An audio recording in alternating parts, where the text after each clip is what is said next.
सभी देवी देवता का आवाहन करेंगे।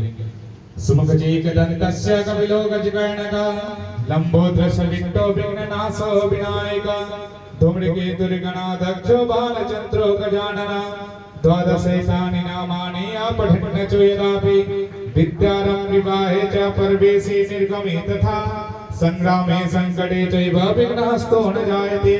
शुक्लं वरधरं देवं शशिवर्णं चतुर्भुजं प्रसन्नवदनं ध्यायते सर्वविघ्नोपशान्तये। अपि सिद्धर्थो पूजितो यासुरासुरे सर्वविघ्नहरस्तस्मै गणाधिपतये नमः। सर्वमङ्गलमाङ्गल्ये शिवे सर्वार्थसाधिके शरणत्र्यम्बिके गौरी नारायणी नमस्तुते। सर्वदा सर्वकार्येषु नास्ति तेषां मङ्गलम् एषा स्थितो भगवान् मङ्गलाय तनो हरि।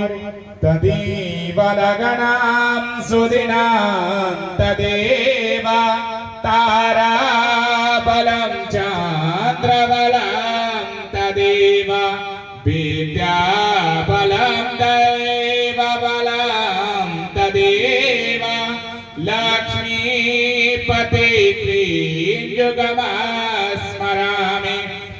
गणनन्त गणपति गङ्गवामहे प्रियानन्त प्रियपति गङ्गवामहे निधिनान्त निधपति गङ्गवामहे वसोमं माहम जाने गर्भदम्मा तम जासे गर्भदम्मा।